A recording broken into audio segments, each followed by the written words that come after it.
Hi ಎಲ್ಲರಿಗೂ ನಮಸ್ಕಾರ. ನಾನು ನಂದಿನಿ. ಈ ದಿನ ಸ್ಪೆಷಲ್ ಆಗಿ ಒಂದು ಸಾಬುದಾನ ಖೀರನ್ನ ಮಾಡೋಣ. ಬೇಸಿಗೆಯಲ್ಲಿ ತುಂಬಾ ಚೆನ್ನಾಗಿರುತ್ತೆ, ಹಾಗೆ ಮಕ್ಕಳು ಕೂಡ ಇಷ್ಟಪಡ್ತಾರೆ. ಹಾಗೆಯೇ ಸಾಬುದಾನಾಗೆ ಒಂದು ಹಿಸ್ಟ್ರಿನೇ ಇದೆ. ಇದು ಸುಮಾರು ಇಂಡಿಯಾದಲ್ಲಿ 1860ನೇ ಇಸ್ವಿಯಲ್ಲಿ ಒಬ್ಬ ರಾಜ ತಮ್ಮ ಜನತೆಗೆ ಆಗಿ ಇಂಟ್ರಡ್ಯೂಸ್ ಮಾಡಿರುವಂಥ ಫುಡ್ ಇದು ಬೇರು ಅಂದರೆ ರೂಟ್ಸಿಂದ ಮ್ಯಾನುಫ್ಯಾಕ್ಚರ್ ಮಾಡ್ತಾರೆ ಇದನ್ನು.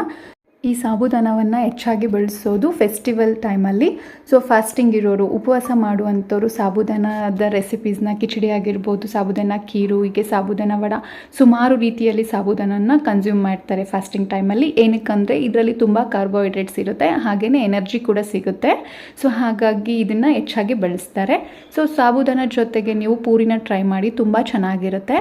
ಸಾಬುದಾನ ಖೀರನ್ನ ಮಾಡಿಬಿಟ್ಟು ಒಂದು ಅರ್ಧ ಗಂಟೆ ಫ್ರಿಡ್ಜಲ್ಲಿ ಇಟ್ಬಿಟ್ಟು ಬಿಸಿ ಬಿಸಿ ಆಗಿರುವಂಥ ಪೂರಿ ಜೊತೆ ತಿಂತಾ ಇದ್ರೆ ತುಂಬಾ ಚೆನ್ನಾಗಿರುತ್ತೆ. ಐ ಹೋಪ್ ಈ ವಿಡಿಯೋ ಇಷ್ಟ ಆಯಿತು ಅಂತ ಭಾವಿಸ್ತೀನಿ. ಇಷ್ಟ ಆದರೆ ಲೈಕ್ ಮಾಡಿ. Thank you.